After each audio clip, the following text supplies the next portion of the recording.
네, 오늘 그 2024년 새 표어를 가지고 말씀을 함께 나누려고 합니다. 다시 새롭게, 다시 뜨겁게, 다시 힘차게. 제가 오늘 그 주보에 원래 우리가 그 지난주 말씀을 이렇게 보통 요약을 하는데 제가 간단하게 새 인사를 좀 이렇게 나누었습니다. 인사를 드리고 나눴는데 우리 작년에 참 많은 일들이 있었죠. 예, 작년에 참 많은 일들이 있었고 은혜가 있었고 또 제가 이렇게 여러분에게 안부 인사를 한 것처럼 이 어려운 중에도 정말 하나님의 은혜를 더 깊이 체험하고 그러한 시간들이었습니다. 그래서 또 이 자리를 빌어서 함께 자리를 지키시고 기도해 주신 우리 또 믿음 안의 식구들께 감사를 드린다는 말씀을 전하도록 하겠습니다. 감사합니다.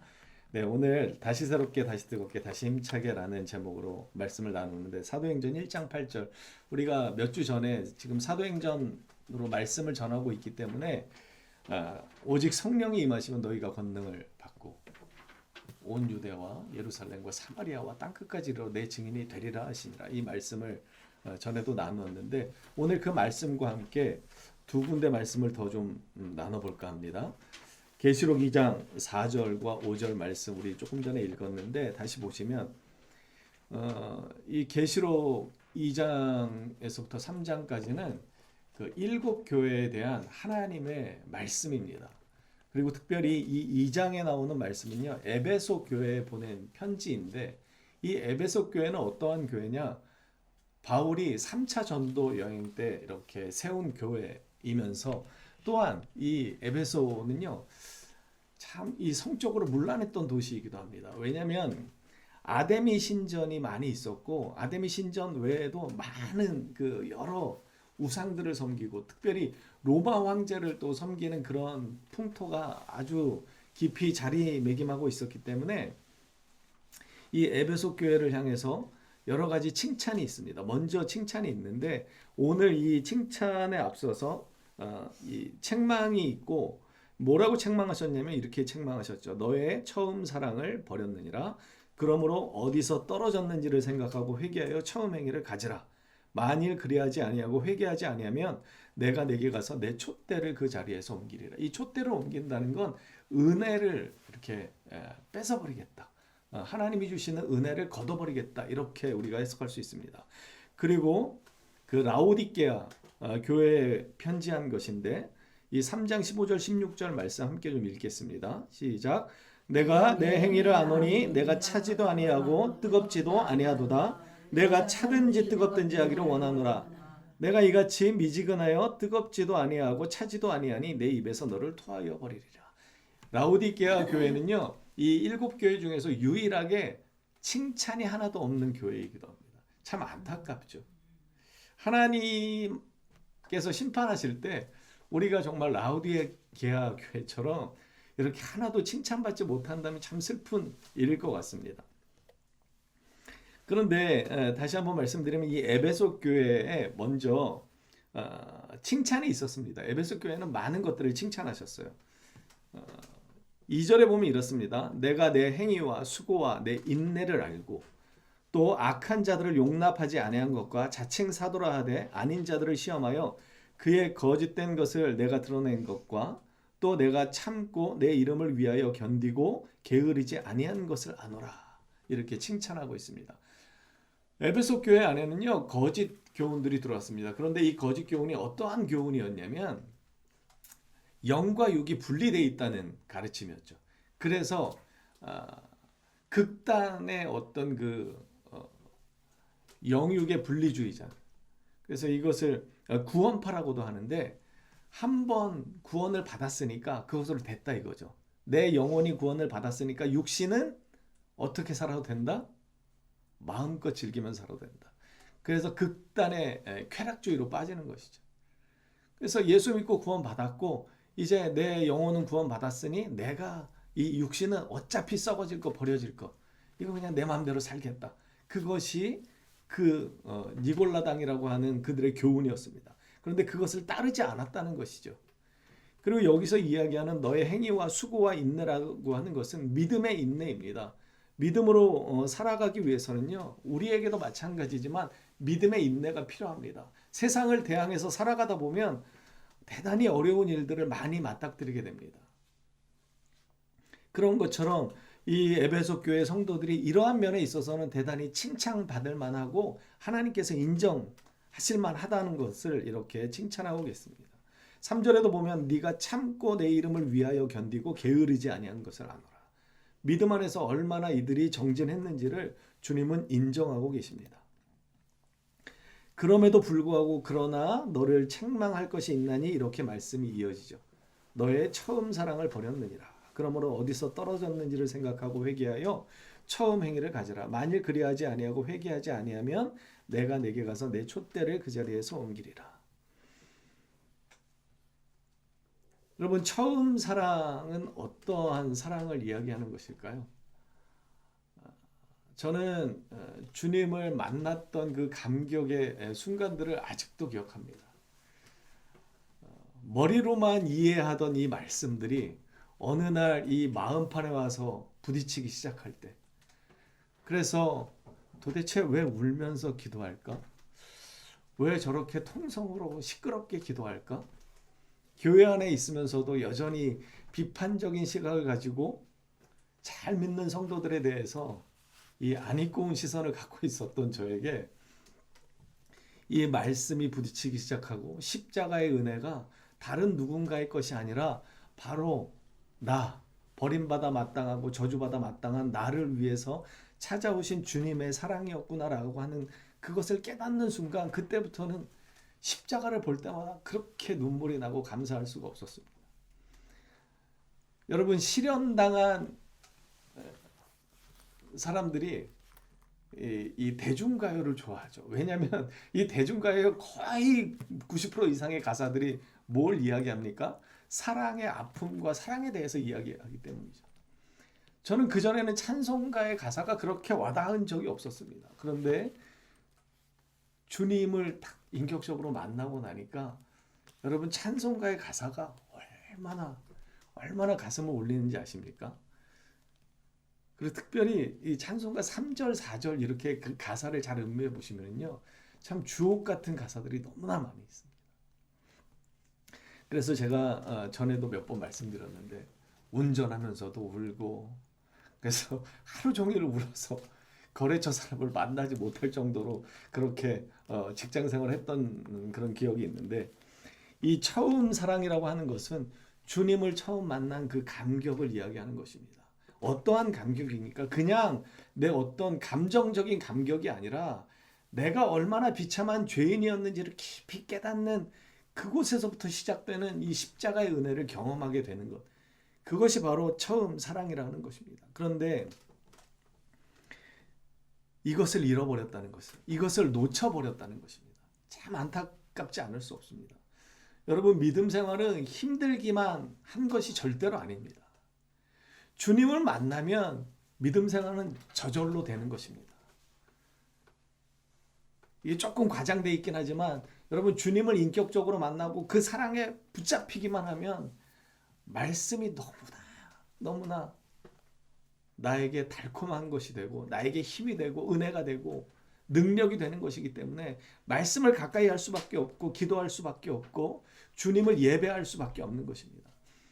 여러분, 누가 여기에 나와서 예배를 드립니까? 주님의 은혜를 경험한 자들이 예배를 드리는 것입니다. 누가 감히 하늘 아버지를 향해서 나의 아버지라고 고백할 수 있습니까? 성령의 은혜를 힘입은 자들만 가능한 것입니다. 여러분, 이것이 가능하게 된 그 시점이 있는데 그것이 바로 처음 주님을 만났던 그때입니다. 인격적으로 주님을 만나고 십자가의 은혜가 깨달아지기 시작했을 때, 여러분, 그때 그 감격이 아직도 생생하십니까? 여러분, 우리는 그 감격을, 그 기쁨을 회복해야 합니다.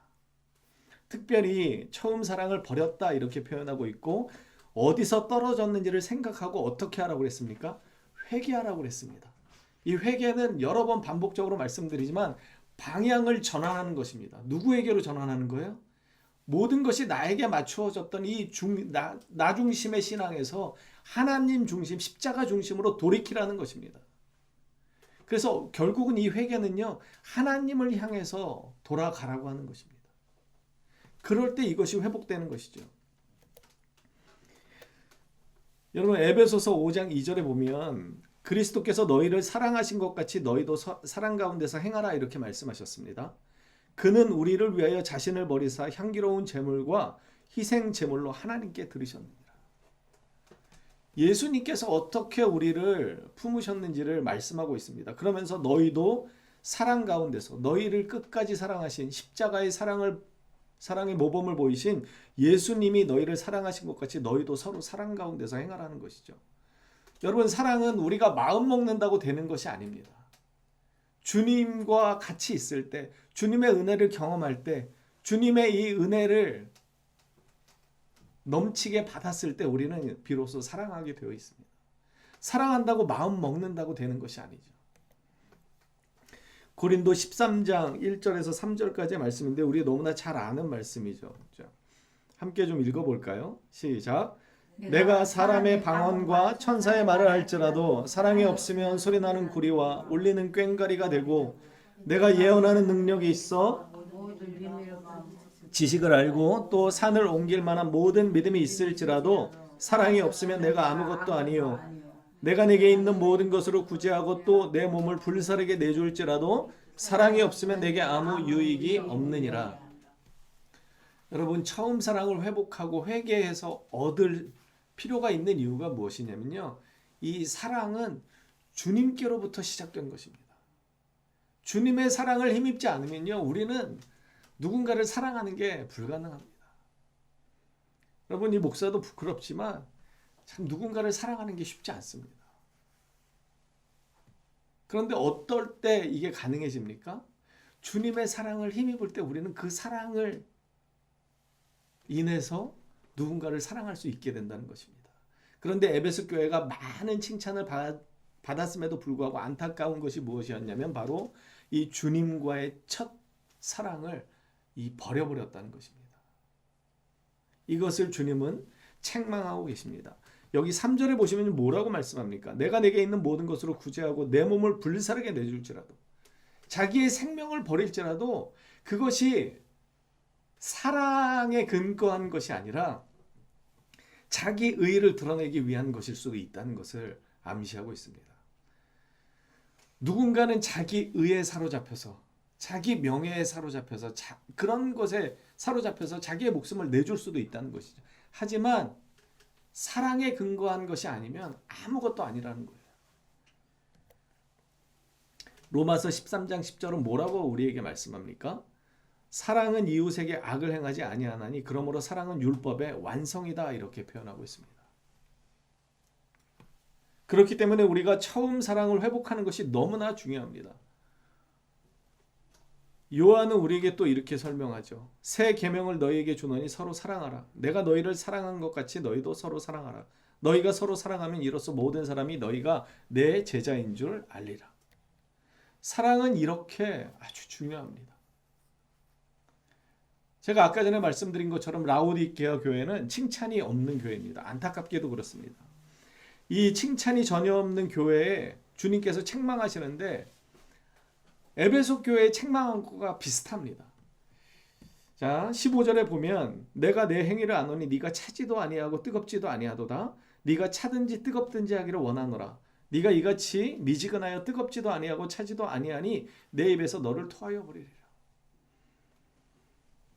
처음 사랑과 다른 것 같지만 저는 대단히 비슷하게 닮아 있다고 생각합니다.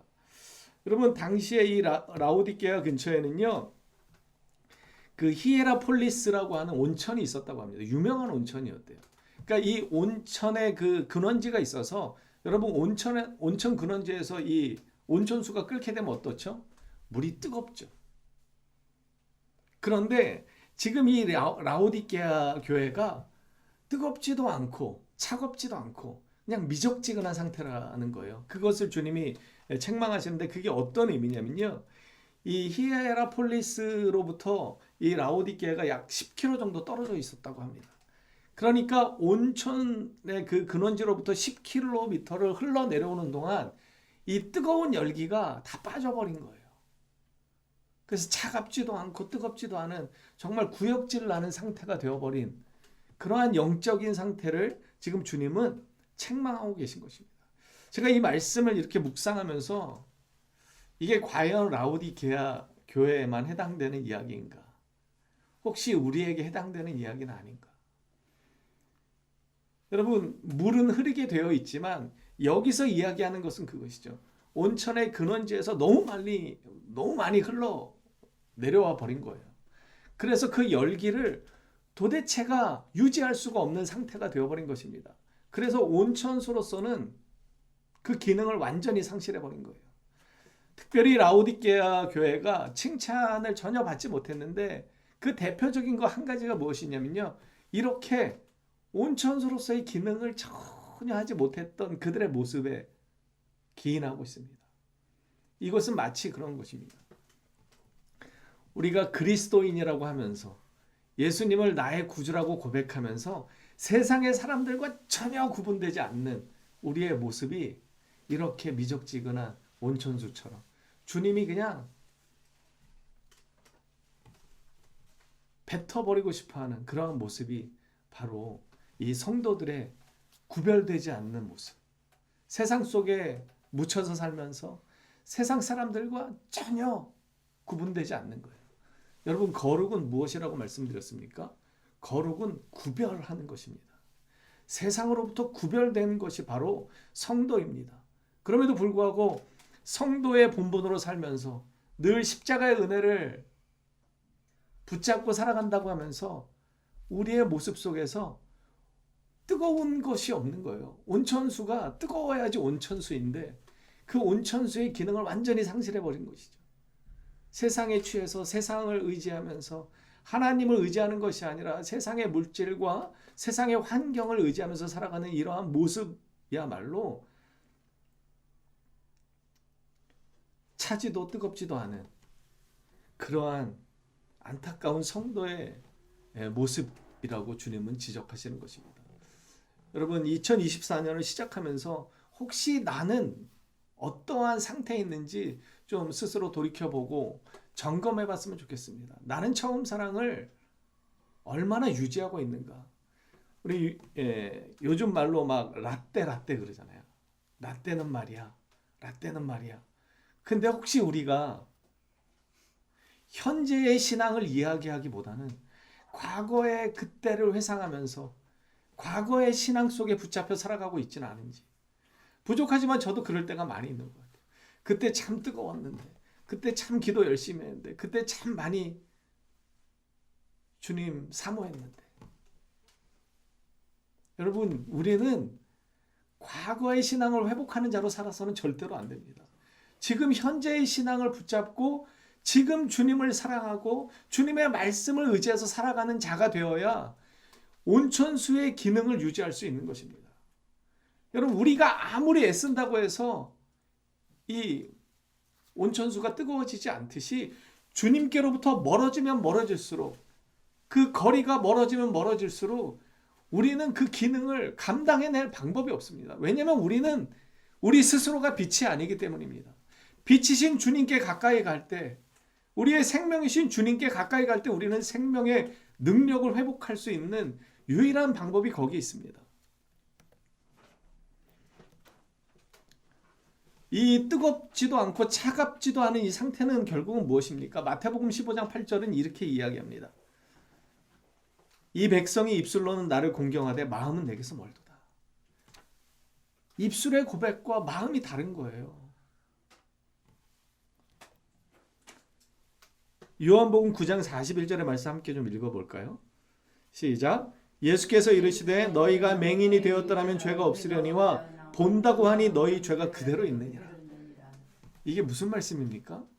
차라리 못 보는 자면 희망이 있습니다. 못 보는 것을 알기 때문에 내가 못 본다는 것을 인정하는 것이죠. 그런데 못 보는데 못 보는지를 모르는 거예요.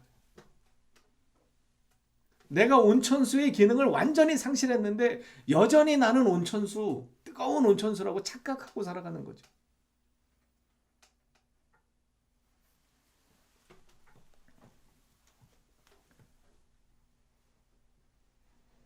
주님은 그런 우리에게 이렇게 말씀하시는 거예요. 돌이키라, 회개하라, 처음 사랑을 회복하라.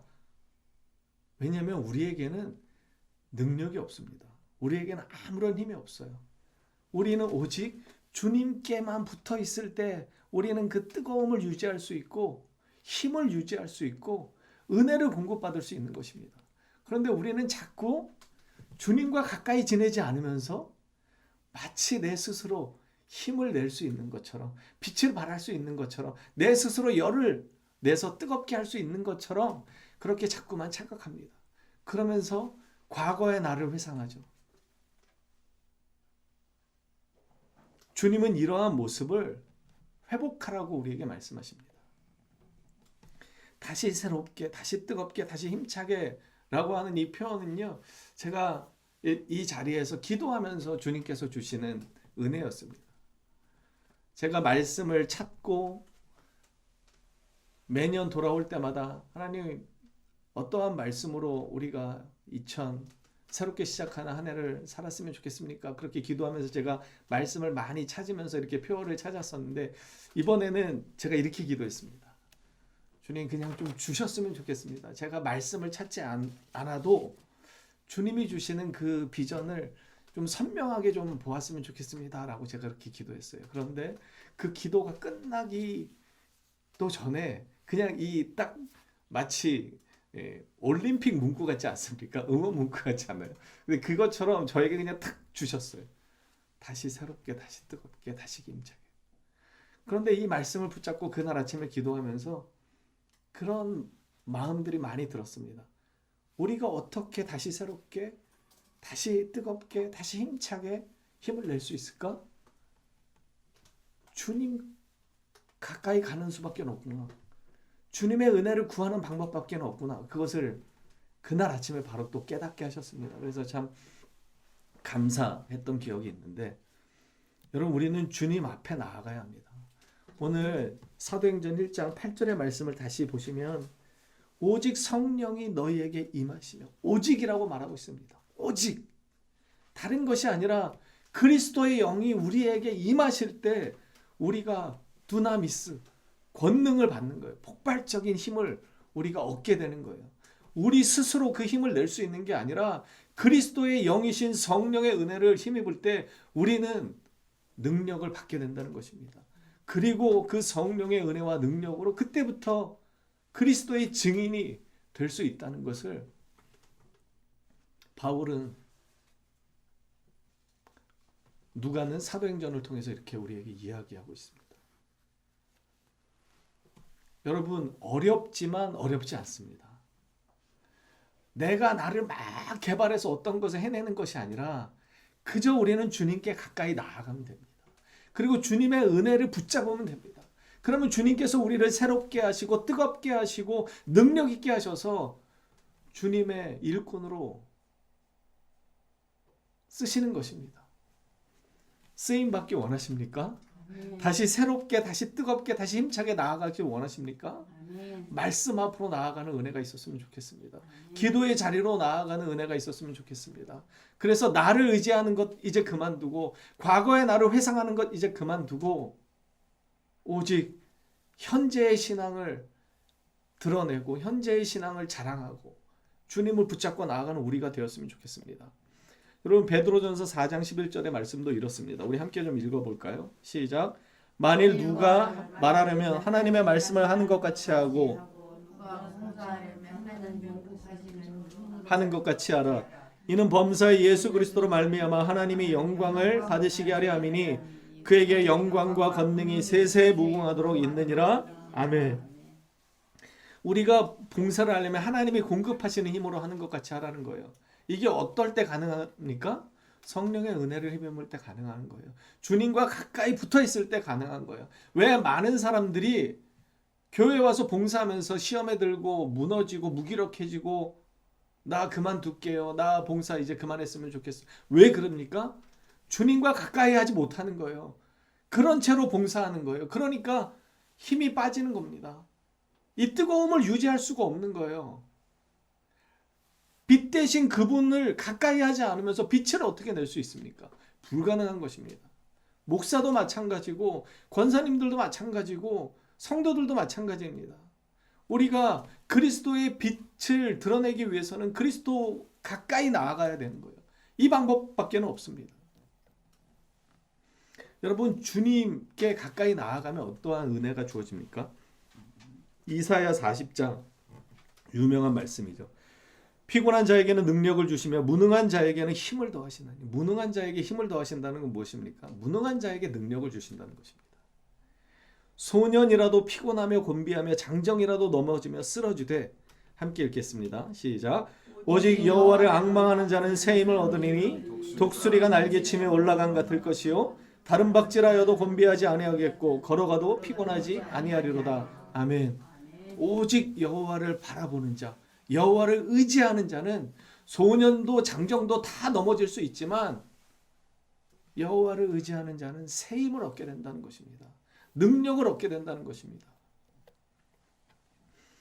우리 마지막 말씀인데요. 요한복음 15장 5절. 나는 포도나무요 너희는 가지라. 그가 내 안에 내가 그 안에 거하면 사람이 열매를 많이 맺나니 나를 떠나서는 너희가 아무것도 할 수 없음이라. 사람이 내 안에 거하지 아니하면 가지처럼 밖에 버려져 마르나니 사람들이 그것을 모아다가 불에 던져 사르느니라. 너희가 내 안에 거하고 내 말이 너희 안에 거하면 무엇이든지 원하는 대로 구하라. 그래야면 이루리라. 아멘. 아멘. 주님은 포도나무시고 우리는 가지입니다. 주님을 떠나서는 우리가 열매를 맺을 방법이 없고 힘을 낼 방법이 없습니다.